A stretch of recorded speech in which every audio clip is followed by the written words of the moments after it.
नमस्कार, बहुत स्वागत है आपका देश न्यूज़ के खास कार्यक्रम में और मैं हूं आपके साथ मनीष कुमार।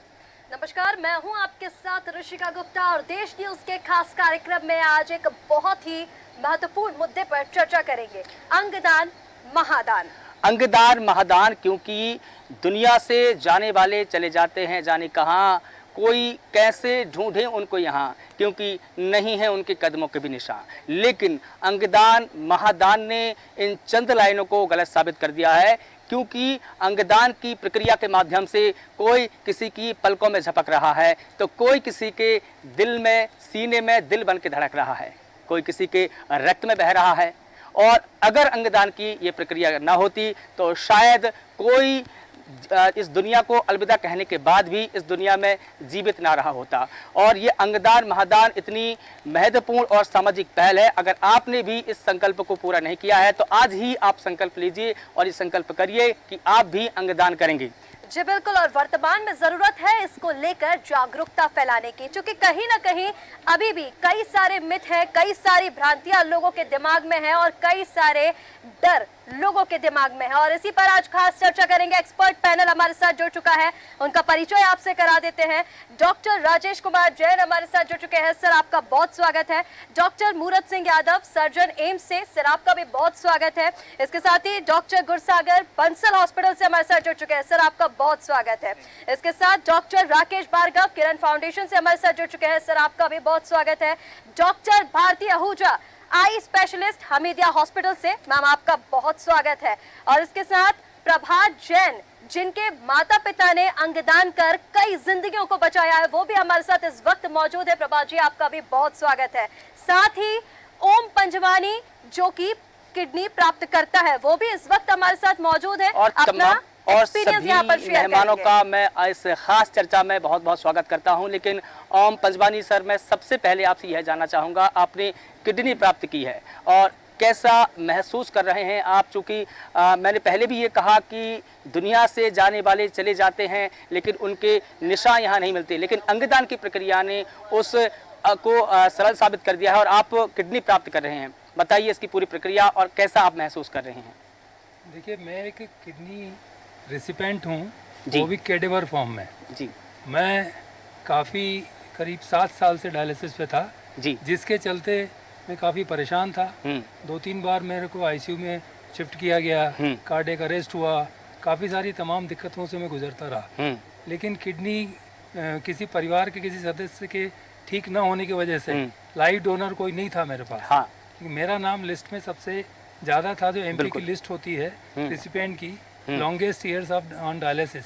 तो इसलिए मुझको एक चांस मिला, जिसमें डॉक्टर्स काफ़ी चुनौतीपूर्ण तरीके से आपको बोलते हैं कि आप रिसीव करोगे तो आपकी रिस्क है, आपको ये हो सकता है, वो हो सकता है। लेकिन मैं काफ़ी त्रस्त हो चुका था, परेशान हो चुका था, जीवन का कोई महत्व नहीं रह गया था। तो मेरे को रेसिपेंट मिला, जिसके द्वारा मेरा ट्रांसप्लांट हुआ। उसके बाद अभी मैं 3-4 वर्षों से काफ़ी अच्छी पोजीशन में हूँ। बीच में 1-2 बार इन्फेक्शन जरूर हुआ, लेकिन अभी मैं काफ़ी तंदुरुस्त महसूस करता हूँ, सारी एक्टिविटी कर पा रहा हूँ। जिसने भी अंगदान दिया मैं उसको लाख लाख करोड़ करोड़ दुआएं देता हूँ। और जो महसूस करता हूँ वो ये कि अंगदान वास्तव में किसी की ज़िंदगी को बहुत आसान बना देता है। उसको, बच्चों को, अपने और अपने परिवार के लिए वो खड़ा हो सकता है।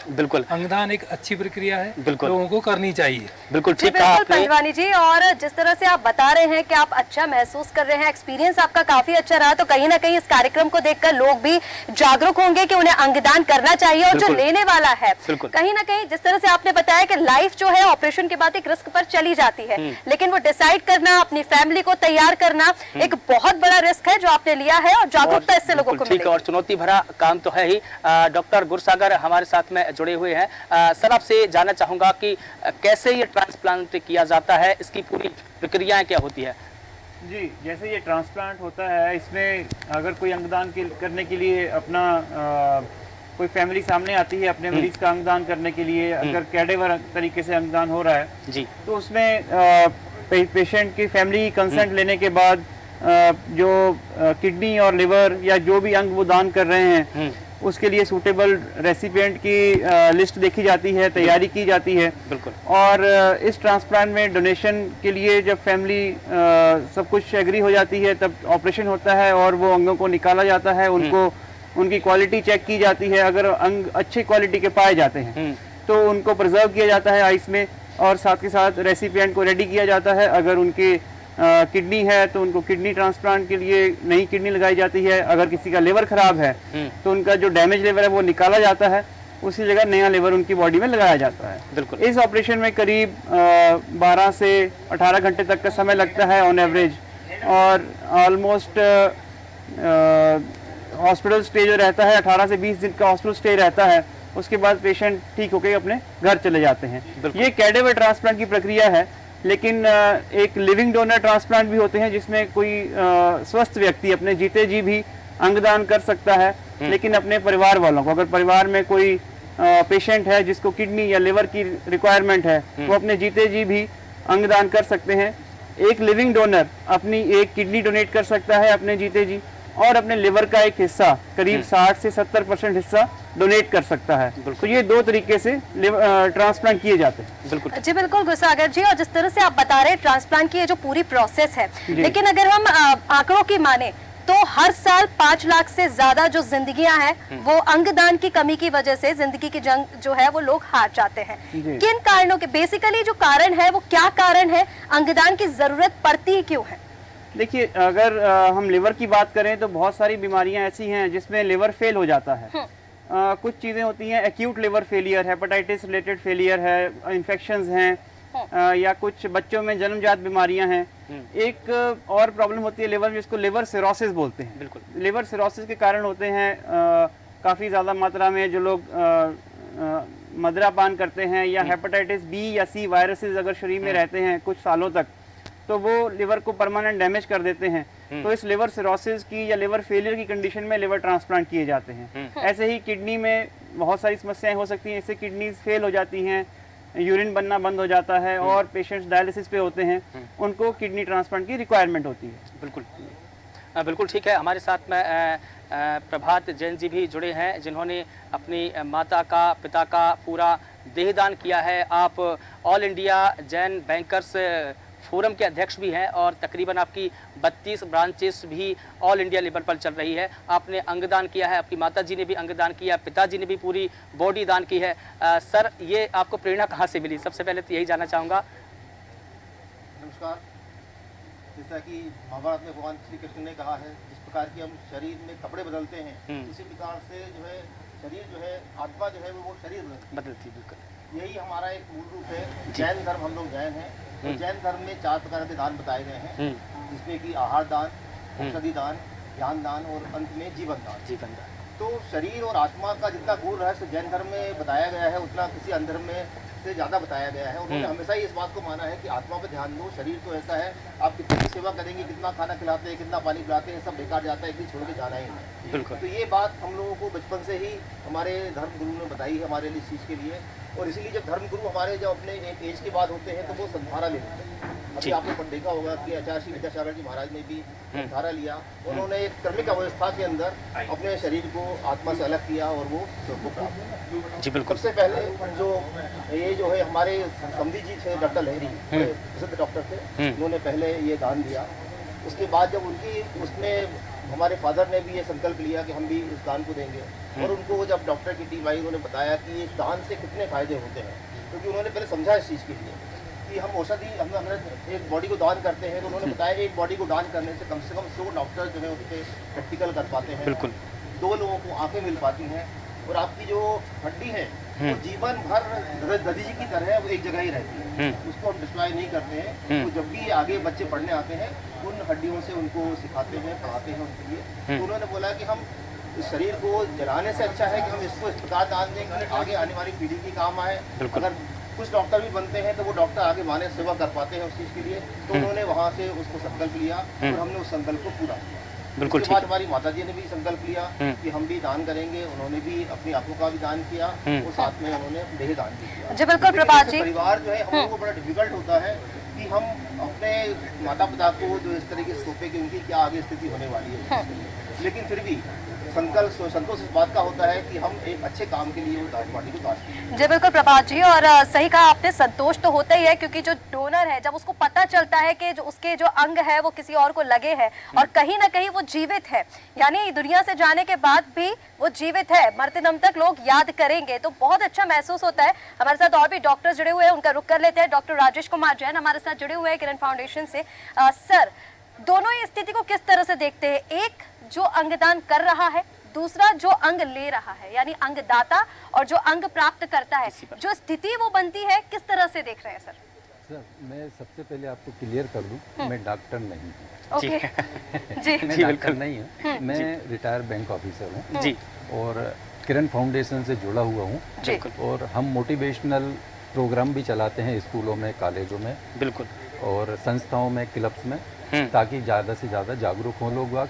और इसके संबंध में जो भ्रांतियां हैं अंगदान देहदान के बारे में, वो भ्रांतियां हम दूर करें। बिल्कुल, तो जब भ्रांतियां दूर होंगी, क्योंकि क्या है कि मृत्यु के पास या तो शरीर जल के राख हो जाएगा, बिल्कुल, या मिट्टी में गाड़ दिया तो मिट्टी हो जाएगा। बिल्कुल, हम चाहते हैं कि जीवित रहकर, जैसे कि प्रभात जी की मदर और फादर ने देहदान किया और नेत्रदान किया, तो आज सैकड़ों डॉक्टर उससे तैयार होंगे। समाज को एक बहुत बड़ा संदेश जा रहा है कि डॉक्टर बन रहे हैं, इतने लोग स्टडी करेंगे, उसके ऊपर रिसर्च करेंगे, तो डॉक्टर बनेंगे।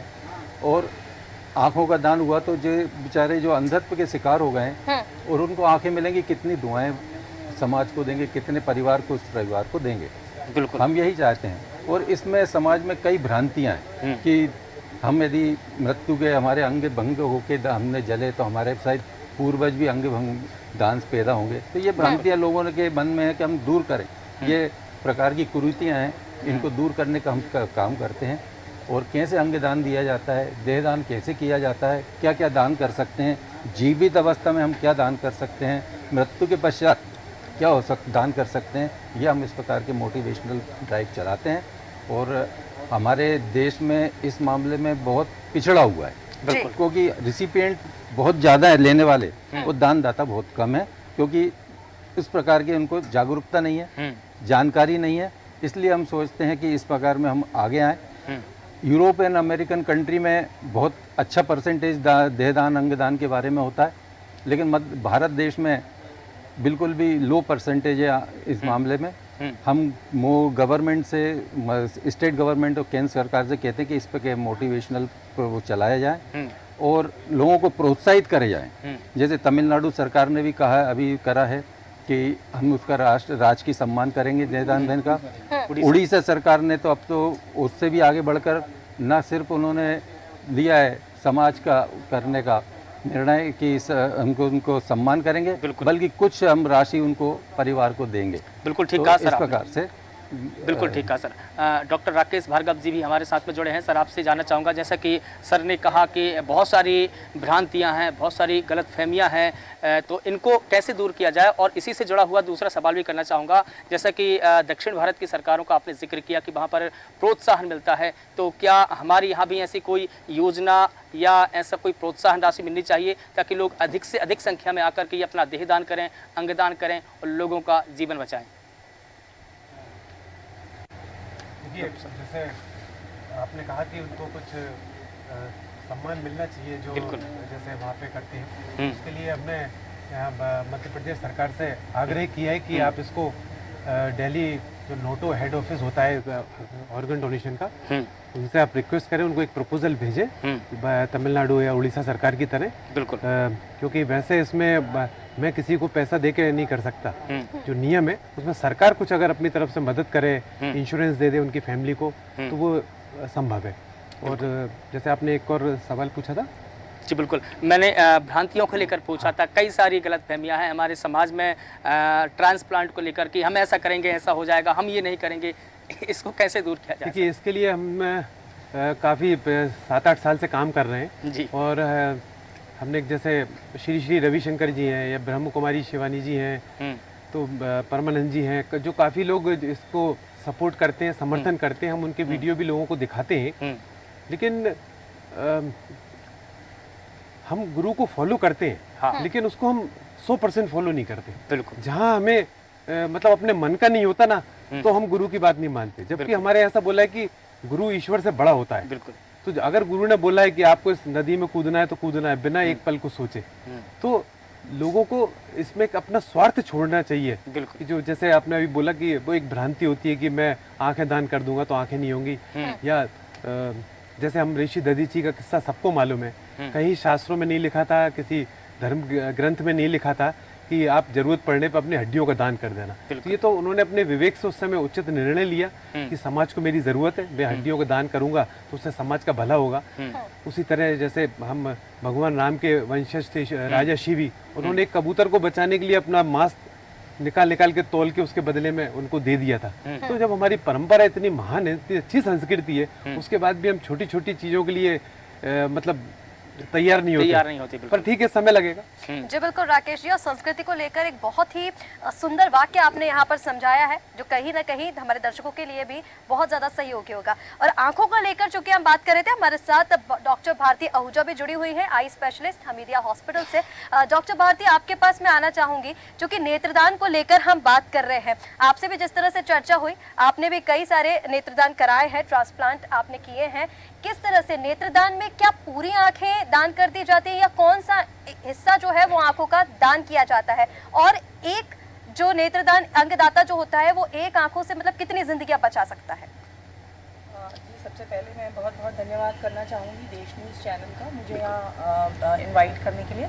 आपके जो प्रश्न है कि एक आंख हम कितने व्यक्तियों को दे सकते हैं, तो एक आंख से हम कम से कम 2 से 3 लोगों के आँख में जो भी बीमारी है उसके लिए उनको यूज़ कर सकते हैं। आँख का पूरा हिस्सा हम यूज़ नहीं करते, आँख की सिर्फ ऊपरी परत जिसको हम लोग कॉर्निया कहते हैं मेडिकल भाषा में, और आपके आम भाषा में हम लोग उसको आँख की पुतली या आँख का हीरा कहते हैं, जो कि पारदर्शी एक परत होती है, उसको सिर्फ हम ट्रांसप्लांट करते हैं। तो इस तरीके से हम जो है एक आँख से 3 लोगों की आँख में जो है बीमारियों को ठीक कर सकते हैं। जी बिल्कुल ठीक है। डॉक्टर मुहूर्त यादव जी भी हमारे साथ में जुड़े हैं। आपसे ये जानना चाहूँगा सर, किन उम्र के लोग अंगदान कर सकते हैं, और उनके जब अंगदान की जो प्रक्रिया होती है तब क्या सावधानियां बरती जाती है? धन्यवाद आपके देश न्यूज़ चैनल को आमंत्रित करने के लिए। बिल्कुल। उम्र की कोई विशेष सीमा नहीं है, कोई भी स्वस्थ व्यक्ति बिल्कुल जो युवावस्था में है उससे लेके किसी भी उम्र तक, जब तक उसका स्वास्थ्य उत्तम है तब तक वो अंगदान कर सकता है। बहुत सारी जटिल प्रक्रियाएं रहती हैं जिनके तहत अंगदान की सारी व्यवस्था निर्धारित होती है, कौन व्यक्ति करेगा और किसको दिया जाएगा, ये कई सारी जटिल प्रक्रियाओं से गुजरता है, कई सारी जांचें की जाती हैं। हमारा जो उद्देश्य है वो ये रहता है कि भाई जिससे अंग लिया जा रहा है, यदि वो व्यक्ति जीवित है तो वो स्वस्थ रहे, और जिसको दिया जा रहा है उसके वो उपयोग में आए। यदि अंग जो है वो किसी शव से लिया जा रहा है, किसी मृत व्यक्ति से लिया जा रहा है, तो वो ऐसी अवस्था में हो कि किसी व्यक्ति के लिए उपयोगी सिद्ध हो। बिल्कुल ठीक है, बिल्कुल ठीक है। और जैसा कि डॉक्टर मुहूर्त जी और प्रभात जी भी हमारे साथ जुड़े हुए हैं। प्रभात जी, जिस तरह से आप बता रहे थे, आपके माता पिता ने चूंकि अंगदान किए हैं, देहदान किया है, कई सारी जिंदगियां बचाई है। काउंसलिंग को लेकर अगर मैं बात करूं, चूंकि आपके परिवार ने कर दिया ये, लेकिन कई और परिवारों के लिए ये कहीं ना कहीं उनके मन में ये डर रहता है कि कहीं उनके शरीर जो है वो क्षत विक्षत ना हो जाए, अंगदान करने के बाद उनके बॉडी में कोई कमी ना आ जाए। इसको लेकर किस तरह से काउंसलिंग की जाती है, किस तरह से परिवार को रेडी किया जाता है? सही बताया आपने, ये इस बात की बहुत आवश्यकता है कि लोगों को इस बात के लिए बताया जाए कि शरीर जब नश्वर है ही, जैसा कि राजेश जी ने बताया कि चाहे हम जला के नष्ट करें उसको या हम गाड़ के नष्ट करें, बिल्कुल जब शरीर नष्ट होना ही है तो फिर हम इस बात को क्यों ध्यान दें कि वो किस तरीके से जा रहा है। अगर उस शरीर से किसी का कुछ फायदा हो सकता है तो क्यों ना हम उसको जाते आते भी दान दें उसके लिए, और शरीर से फायदा हो सके। बिल्कुल। तो इस बात के लिए हमारे जो भारत है, सबसे अच्छी बात मानी जाती है धर्म गुरुओं से।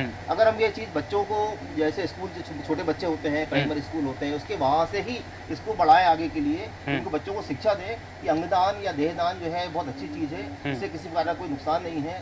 धर्म गुरुओं को भी अपील की जाए कि वो भी अपने मंदिरों में इस बात को बताएं कि इससे कोई नुकसान किसी प्रकार का नहीं है, भूत भविष्य में आगे भी किसी प्रकार का जो है उनको फर्क नहीं पड़ता है उस चीज़ के लिए, तभी इस चीज़ को आगे बढ़ेगी। एक बात और भी थी कि कुछ राशि सम्मान के रूप में दी जाए। मैं यहाँ जरूर कहना चाहूंगा कि राशि की आवश्यकता बिल्कुल नहीं है, क्योंकि हम ये अपने व्यक्तिगत उससे करते हैं। तो यहाँ पर सिर्फ सम्मान की आवश्यकता हमारे लिए है, जैसे कि आपने हमें बुलाया, सम्मान दिया, ये हमारे लिए इम्पोर्टेंट है। बाकी अगर राज्य सरकार भी चाहे तो वो ऐसे लोगों को बुला के एक बार सम्मान कर सकती है। तो सम्मान का जब आप पूरा प्रचार प्रसार करेंगे, सोशल मीडिया पर डालेंगे, तो उससे अपने आप प्रचार हो जाएगा और लोग आगे आएंगे।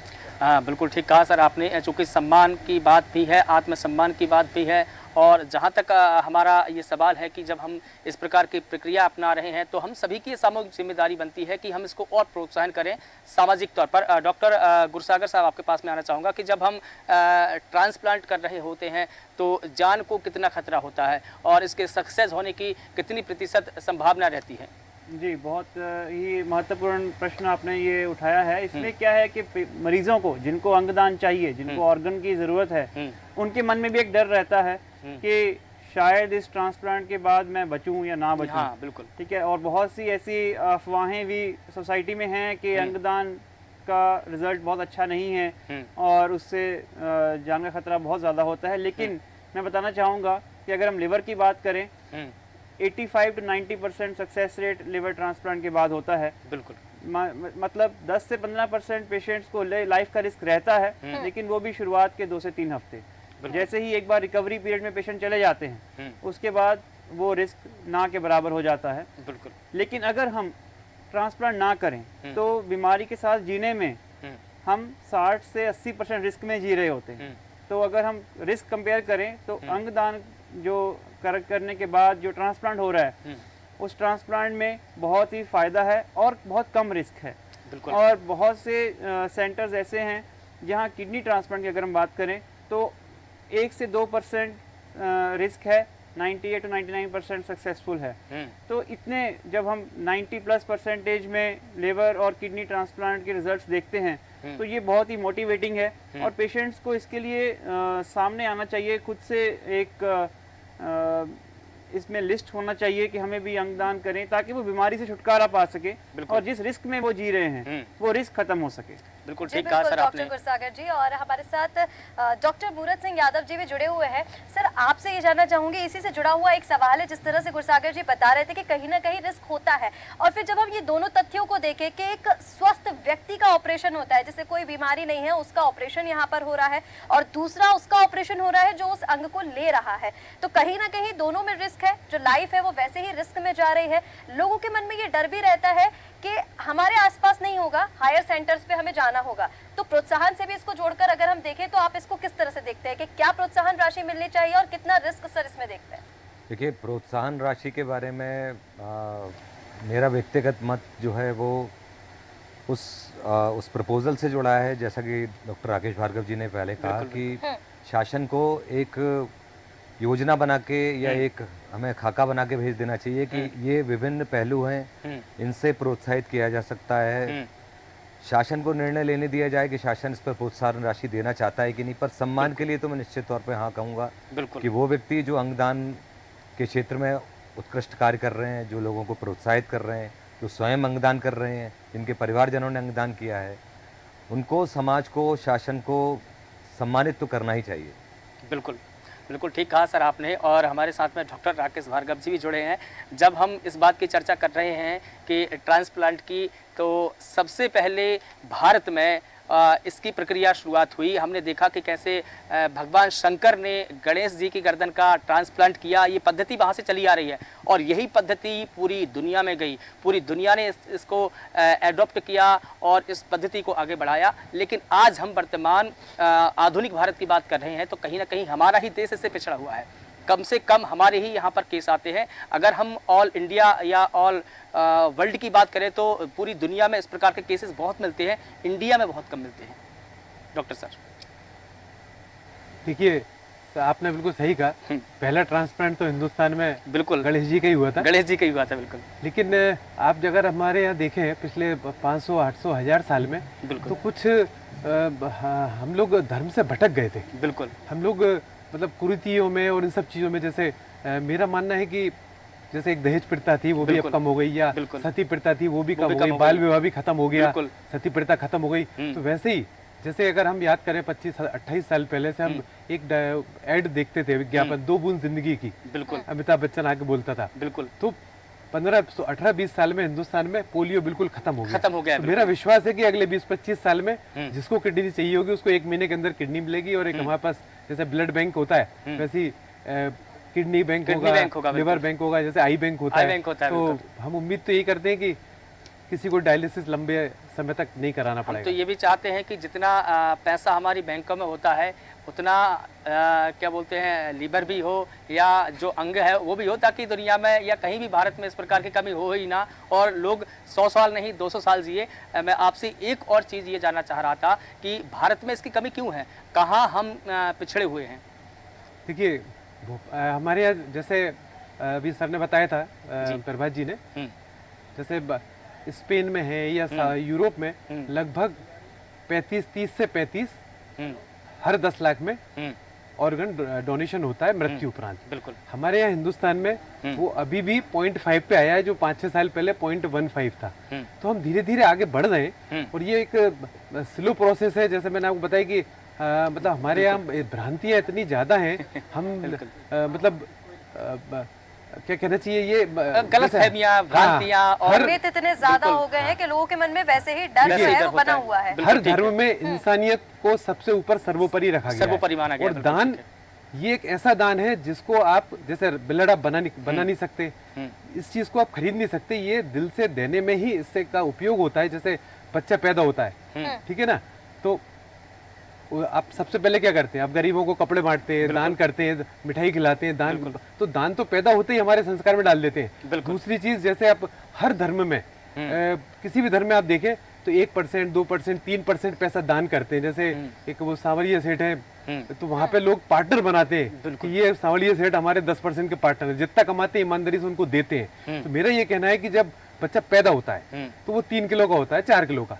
ठीक है, बड़ा होता है 18-20 साल, 50 साल, 60-70 किलो का हो गया। तो ये बॉडी भी तो हमारा एसेट है, ये भी तो हमारी कमाई है। बिल्कुल। तो इसका भी अगर हम 60-70 किलो का 5%, 2% दान कर दें तो हम सारे अंगों, लिवर, किडनी, हार्ट, लंग, सब कुछ दान हो सकता है। बिल्कुल ठीक है। डॉक्टर भारती आहूजा जी, आपके पास में आना चाहूँगा।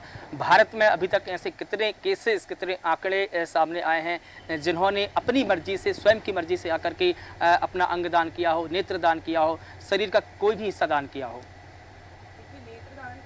बारे में जो आंकड़े हमारे पास उपलब्ध हैं भारतवर्ष में, अगर हम देखें तो करीब 1 करोड़ लोग हैं जो अंधत्व की किसी न किसी बीमारी से पीड़ित हैं। उसमें से भी हमें हर साल कम से कम 1 लाख कॉर्नियास चाहिए होती हैं या हमें वो नेत्र चाहिए ताकि हम लोगों को ट्रांसप्लांट कर सकें।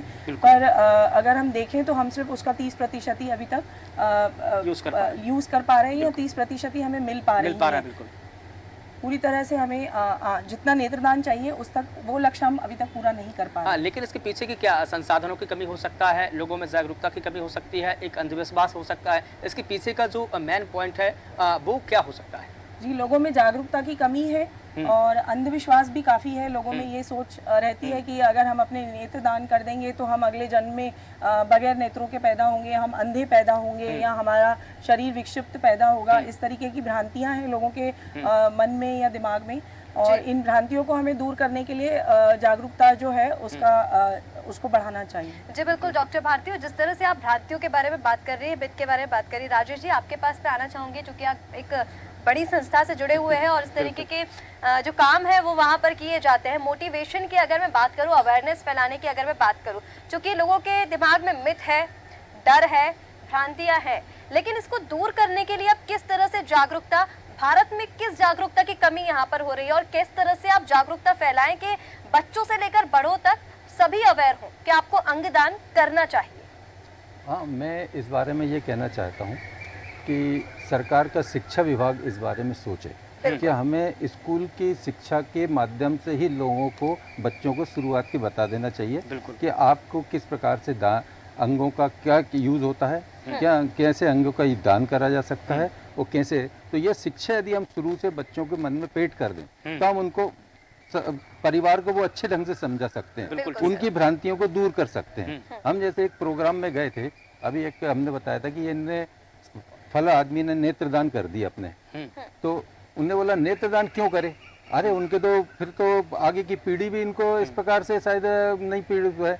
तो हमने उनको समझाया कि ऐसा नहीं है, आपका जब मृत्यु के पश्चात शरीर को जल जाएगा, मिट्टी में मिल जाएगा, यदि किसी की आंखें मिल जाएंगी तो कितना परिवार को रोशन होगा। हम समझाते हैं, कई मोटिवेशनल प्रोग्राम में भी हमको कई प्रकार के क्वेश्चन वगैरह हमें प्रश्नों के जवाब देना पड़ते हैं कि इन अंगों का कहीं विक्रय तो नहीं हो जाएगा, कहीं गलत यूज़ तो नहीं हो जाएगा, कहीं मिसयूज़ तो नहीं हो जाएगा। तो हम इसको आगे बताते हैं कि पूरी एक लिस्ट तैयार होती है, गवर्नमेंट डॉक्टरों की उसके पूरे कंट्रोल रहता है किस प्रकार से होता है, तो उसमें बिल्कुल प्रकार की कोई वो नहीं होती है।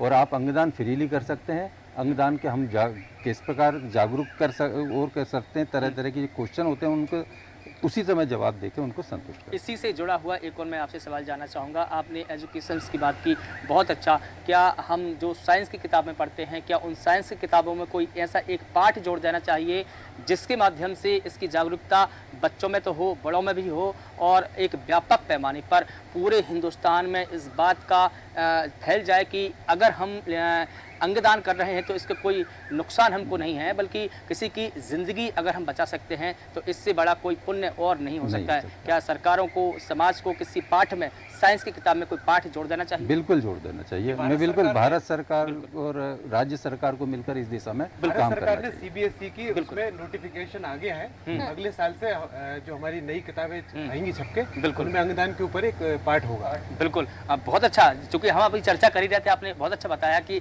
उससे संबंधित एक पाठ जरूर होना चाहिए। अब ये जो पाठ होगा सर, आपने बताया, बढ़िया। सरकार अगर ऐसी पहल कर रही है तो बिल्कुल स्वागत योग्य फैसला है। इनमें किन किन चीज़ों को शामिल किया जाना चाहिए, इसकी पूरी प्रक्रिया A से लेकर Z तक कैसे इसको शामिल किया जाना चाहिए, थोड़ी सी अगर इस पर भी टिप्पणी करें तो मैं चाहूँगा कि हमारे दर्शकों को भी पता चलेगा और हम सबको पता चलेगा। देखिए, हमारे जो अंगदान देहदान होता है, हम इसको 4 कैटेगरी में बांटते हैं। सबसे पहला होता है अंगदान। अंगदान वही व्यक्ति कर सकता है जिसने ब्रेन डेड घोषित कर दिया गया। ब्रेन डेड वो कौन कौन से अंग दान कर सकता है? जैसे 7 अंगों को वो दान कर सकता है, लीवर, किडनी, पैंक्रियाज जो है ना। तो इस प्रकार से दूसरा आता है देहदान। मृत्यु के पश्चात व्यक्ति अपने स्टडी पर्पस के लिए मेडिकल कॉलेज में देहदान कर सकता है। तीसरा होता है नेत्रदान। नेत्रदान मृत्यु के पश्चात व्यक्ति चाहे तो नेत्र अपने दान करके कि दूसरे जो अंधत्व के शिकार हो गए उनको नेत्रदान कर सकता है। और तीसरा होता है त्वचादान। त्वचादान भी इसमें एक होता है। तो त्वचादान के द्वारा जो व्यक्ति गंभीर रूप से जल गए किसी कारण से, उन गंभीर मरीजों के लिए ये त्वचा उनके शरीर में ट्रांसप्लांट करके उस रोग, उसको जले हुए भाग को जल्दी से रिकवरी के लिए ये कर रहे हैं। इस प्रकार से स्टेप बाय आप करेंगे शामिल तो बहुत बच्चों को जानकारी होगी। अभी इसकी जानकारी नहीं है, त्वचादान होकर कर दिया तो त्वचा आएगी किस लिए? वही मैं आपसे पूछना चाह रही थी सर। राजेश जी, डॉक्टर मुरत जी, इसी से जुड़ा हुआ एक सवाल मैं आपसे करूंगी। जिस तरह से राजेश जी ने बताया कि 7 तरीके के दान होते हैं, जिसमें से कई दान ऐसे हैं जो अभी लोगों को पता ही नहीं है। आपके हिसाब से किन दानों के बारे में लोगों को अभी जागरूक होने की जरूरत है? जैसे त्वचा दान बताया, बहुत कम हमने सुना होगा। नेत्रदान सुना है, किडनी ट्रांसप्लांट सुना है, लिवर ट्रांसप्लांट सुना है, हार्ट ट्रांसप्लांट भी सुना है, लेकिन त्वचा दान जो है वो बहुत कम किया जाता है। इसके बारे में सर थोड़ी सी टिप्पणी आपकी। बहुत ही उत्तम प्रश्न पूछा आपने, बहुत बहुत धन्यवाद। इससे पहले एक बहुत महत्वपूर्ण बात कहूँगा कि जैसे शासन की जो पहल जो ये कहती है कि पाठ्यक्रम में अंगदान से संबंधित एक अध्याय जोड़ा जाए, अध्याय जोड़ना बहुत ही उत्तम पहल है। लेकिन यदि हम सब ये मिलके ये सोचें कि केवल शासन की ये पहल से सारी समस्याएं का हल हो जाएगा और जो कमी है, जो गैप जिसको कहेंगे अंग्रेजी में, कि जितनी आवश्यकता है और इतना हमें दान मिल रहा है अंगों का, वो पूरा हो जाएगा, तो ये समझदारी नहीं मानी जाएगी। ये अगली पीढ़ी के लिए है, वो आके उस पर कैसे प्रतिक्रिया देगी, कितना दान करेगी, ये विचारणीय पहलू है। बिल्कुल। रही बात किस किस चीज़ों का दान किया जा सकता है और इनको कैसे समाज को बताया जाए, दान शरीर के हर अंग का किया जा सकता है। कुछ किसी व्यक्ति के जीवन बचाने के काम आते हैं, कुछ प्रत्यक्ष रूप से काम आते हैं, कुछ परोक्ष रूप से काम आते हैं। कुछ प्रत्यक्ष रूप से जीवन बचाते हैं, कुछ परोक्ष रूप से उन लोगों को शिक्षित करते हैं जो जीवन बचाने वाले हैं आगे। बिल्कुल। तो अत्यंत उपयोगी है। और हमारे समाज के समस्त घटक, समाज स्वयं, शासन व्यवस्था, जो सामाजिक कार्य करने वाले लोग, चिकित्सक, तो इन सबका बहुत महत्वपूर्ण उसमें किरदार है, सबका महत्वपूर्ण रोल है। सबको मिलकर काम करना चाहिए। बिल्कुल ठीक है। प्रभात जैन सर, मैं आपके पास में लौट के आना चाहूँगा। आपने इतनी अति उत्तम पहल की, माता पिताओं का देहदान करवाया, अंगदान करवाया। हमारी जब हम सनातन परंपरा की बात करते हैं, सनातन संस्कृति की बात करते हैं, हमारी ये जो परंपरा है इतनी महान है, इतनी वैज्ञानिक है कि इसकी पूरी परंपरा विदेशों ने भी ली। हमने देखा कि कैसे हमारी बुद्धिस्ट परंपरा को चीन ने अडॉप्ट किया, बाकी के देशों ने भी अडॉप्ट किया, हमसे आगे निकले। लेकिन क्या आपको लगता है कि हमारी इतनी महान परंपरा को हम ही नहीं जान पाए हैं? देखिए, अगर हिंदू धर्म की बात करें तो या भारत हमारे देश की बात करें तो हम लोगों ने हर एक को अडॉप्ट किया। जो भी हमारे देश में, भले चाहे वो आक्रांता बन के आए हों या जीतने के हिसाब से आए हों, हमने उनकी पद्धतियों को भी अडॉप्ट किया है। तो जैसा कि अभी बताया कि हमने बहुत सी कुरीतियों को ख़त्म किया उसके अंदर, तो ये भी एक हमारी पहल रहेगी। अगर हम इसको अच्छी तरह से प्रचार प्रसार करें, लोग समझाएं इस चीज़ के लिए, तो अवश्य ही लोग आगे आएंगे। जो मेरा खुद का अपना जो अनुभव रहा है कि हमारी माता जी के देहदान के बाद, पिताजी के देहदान के बाद हमारे कई रिश्तेदार आए और उन्होंने हमसे इस चीज़ के लिए पूछा कि ये क्या होता है, कैसे करते हैं, बॉडी को क्या चीड़ फाड़ देते हैं, क्या करते हैं। तो हमने बताया कि आप बताएं कि जलने के बाद बॉडी का क्या होता है, ये आपको मालूम है ना। तो आपको क्या मतलब, हमने एक बार बॉडी को अस्पताल में दे दिया, अस्पताल हम तो ये समझेंगे कि वो बॉडी हमारी जल गई, हमने काम खत्म हो गया हमारा, हम भूल जाए उस चीज़ के लिए। तो ये अगर आप सोच के आगे बढ़ेंगे तो आपका काम अच्छा हो जाएगा। और इसी अभी हमारे इसी अनुभव से हमारे मामा जी ने भी पिछले दिनों सतना में भी अपने नेत्रदान को किया है और आगे भी जो है वो बात आगे बढ़ रही है। और अगर हम इस तरह से करते रहेंगे तो लोगों को समझाते रहेंगे, और मीडिया का भी मैं बोलूँगा कि मीडिया भी इन सब चीज़ों को थोड़ा सा प्रचार प्रसार करेगी तो बिल्कुल जागरूकता बिल्कुल। और चूंकि सनातन संस्कृति का मैंने जिक्र इसलिए किया है कि इसी संस्कृति की देन है कि आज हम लीवर ट्रांसप्लांट करवा रहे हैं, आज हम किडनी ट्रांसप्लांट करवा रहे हैं। तमाम तरीके की जो भी हम मेडिसिन्स का उपयोग कर रहे हैं या जिनका आविष्कार हो रहा है, ये कहीं ना कहीं हमारी संस्कृति की देन है जो आज पूरे वर्ल्ड में घूम रही है और पूरी दुनिया आरोग्य प्राप्त कर रही है। डॉक्टर राकेश भार्गव जी, आपके पास में आना चाहूँगा। क्या आप ऐसी कोई व्यक्तिगत कहानियाँ साझा करना चाहेंगे जो लीवर ट्रांसप्लांट को से संबंधित हो, उनको प्रभावित करती हो? क्या कुछ कहेंगे? देखिए, जैसे लिवर ट्रांसप्लांट के भी कुछ पेशेंट हैं जिनको लिवर ट्रांसप्लांट हो चुका है, जैसे ओमी पंजवानी जी को किडनी मिली। इस तरह के कुछ पेशेंट हैं जो स्वस्थ जीवन जी रहे हैं, तो हमें खुशी मिलती है। बिल्कुल। जैसे हमने लगभग 5 साल पहले सीहोर में एक प्रोग्राम किया था, हेल्थ कैंप था बेसिकली, उसमें थोड़ा ऑर्गन डोनेशन के बारे में भी उनको जानकारी दी। तो उसके लगभग 3.5 साल बाद पुलिस वालों का सीहोर में किया था, पुलिस के साथ एक कैंप। तो 3.5 साल बाद मेरे पास सीहोर एसपी से फ़ोन आया कि सर एक पेशेंट हमारा आपका वहाँ भर्ती है बंसल हॉस्पिटल में, तो और उसकी माताजी को उन्होंने बोला है कि इनमें जीवन संभव नहीं है। तो उसने बोला है कि वो डॉक्टर साहब का नंबर दें, उनसे बात कराएं, हम अंगदान करना चाहते हैं। तो देखिए, हम काम करके चले गए, 4 साल बाद 5 साल बाद लोग हमें ढूंढते हुए आए, जब जिसको मन होता है कि हाँ मुझे करना है। दूसरी चीज़, जब हमने 8 साल पहले काम शुरू किया था, भोपाल में साल भर में 4-6 आई डोनेशन भी नहीं होते थे और 4-6 बॉडी डोनेशन भी नहीं होते थे। आज इतना ज़्यादा बॉडी डोनेशन होता है एम्स में या प्राइवेट में, सरकारी में, मतलब कमी नहीं है। उसी तरह आई डोनेशन भी बहुत ज़्यादा बढ़ गया, फिर भी अभी भी बहुत कम है, पर पहले से अगर देखें, कंपेयर करें, तो जैसे अंगदान 0 था 7 साल पहले। भोपाल में पहला हुआ 14 अप्रैल अम्बेडकर जयंती के दिन 2017 में। उसके बाद से कम 22 लोगों का भोपाल में अंगदान हुआ। हमारी टीम ने कोऑर्डिनेट किया, जबलपुर से हम 2 बार लिवर किडनी लेके आए, इंदौर से लेके आए 2 बार। तो चीजें देख रहे आगे तो बढ़ी रही हैं, पर उम्मीद है कि जैसे इतना आगे बढ़े हैं, अगले 10 साल में और 4 गुना आगे। राकेश जी, आगे तो चीजें बढ़ रही हैं, लेकिन कहीं ना कहीं वही एक बात बार बार सामने आ रही है कि जागरूकता की कहीं कमी रह जा रही है। एक आखिरी सवाल डॉक्टर गुरसागर आपसे लेना चाहूंगी, क्योंकि हम देख रहे हैं लगातार अंगदान में कमी आ रही है। जीवित लोग अगर अंगदान करना चाहे, आप और हम अगर अंगदान करना चाहें तो उसकी क्या प्रक्रिया है? और जिस तरह से मनीष जी अभी बोल रहे थे, दवाइयों को लेकर बात कर रहे थे, दर्शक भी ये जानना चाहेंगे लिवर ट्रांसप्लांट के बारे में, क्योंकि हम आपसे जानकारी लगातार ले रहे हैं। दवाइयों के बल पर हम कितने समय तक लिवर ट्रांसप्लांट को रोक सकते हैं? सर जी, देखिए, अगर लिवर की बात करें तो दवाइयों से वो डिपेंड करता है कि हम किस स्टेज में हैं। बिल्कुल। अगर liver failure, acute liver failure है, तो दवाइयाँ कुछ दिनों तक काम कर सकती हैं। ऐसी स्थिति में तो हमें ट्रांसप्लांट, लिवर ट्रांसप्लांट अर्जेंटली चाहिए, मतलब 1 हफ्ते के अंदर। अगर लंबी बीमारी के कारण लिवर फेलियर हो रहा है, लिवर सिरोसिस के कारण हो रहा है, तो वैसी स्थिति में हम कुछ महीनों तक उसको दवाइयों से मेंटेन कर सकते हैं। इतने टाइम तक या तो परिवार से कोई ना कोई अंगदान करने के लिए सामने आए, लिवर का एक हिस्सा डोनेट करे, या फिर कैडेवर विधि से जो ट्रांसप्लांट होते हैं उसमें कैडेवरिक में अपना नंबर लगाए, और क्योंकि उसमें भी 3-4 महीने की वेटिंग मिनिमम से मिनिमम रहती है, और इतने महीने तक हम 80% मरीजों को मेडिसिन से मेंटेन कर सकते हैं। लेकिन 20% मरीज ऐसे होते हैं जो इतने समय तक मेंटेन नहीं किए जा सकते। अंगदान को बढ़ावा देने के लिए जो आपने प्रश्न पूछा है उसमें जैसे हमने डिस्कस किया था कि 2 तरीके से अंगदान होता है, एक तो कैडेवर के जरिए और दूसरा जीते जी हम जो 2 अंगदान कर सकते हैं। दोनों की बात करें तो कैडेवर के लिए अगर हम अपने जीते जी एक प्रण ले सकते हैं जो कि लीगल है, और इसके लिए गवर्नमेंट बहुत मोटिवेशन भी प्रोवाइड कर रही है, अवेयरनेस प्रोवाइड कर रही है कि हम एक गवर्नमेंट की जो वेबसाइट है नोटो, उस पे जाके अंगदान का एक प्रण ले सकते हैं, और वो आपको एक ऑर्गन डोनर कार्ड इशू करते हैं। वो कार्ड अपने पास आप रख सकते हैं, अपनी फैमिली को अपनी विश बता सकते हैं, ताकि जब भी 30-40 साल 50 साल बाद जब भी जितना भी समय के बाद आपकी डेथ होती है तो आपकी फैमिली को पता हो कि आपने ये निर्णय लिया है, ये प्रण लिया है कि आप अपने अंगदान करके जाएंगे।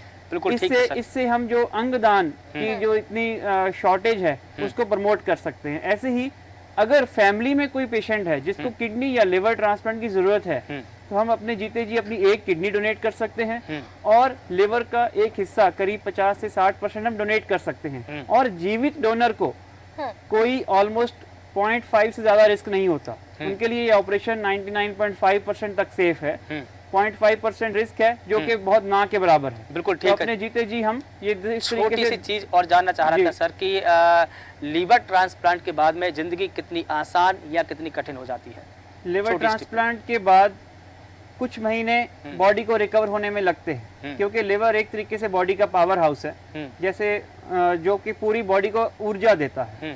तो जब नया लिवर सेट हो जाता है बॉडी में, 3 महीने में पेशेंट जो बीमारी से पहले की स्थिति होती है उसमें चले जाते हैं, और उसके 3 महीने के बाद अपने रूटीन कार्यों में जा सकते हैं, लेकिन प्रिकॉशन के साथ, क्योंकि कुछ दवाइयाँ होती हैं जो लाइफ लॉन्ग चलती हैं, और ये भले ही किडनी हो, लिवर हो या किसी भी तरीके का आपने ऑर्गन ट्रांसप्लांट हुआ है उसके बाद, क्योंकि ये अंग अपने नहीं होते, बॉडी को टेंडेंसी होती है कि उनको रिजेक्ट करे, तो उसके लिए कुछ मेडिसिन चलती हैं जो कि लाइफ लॉन्ग चलती हैं।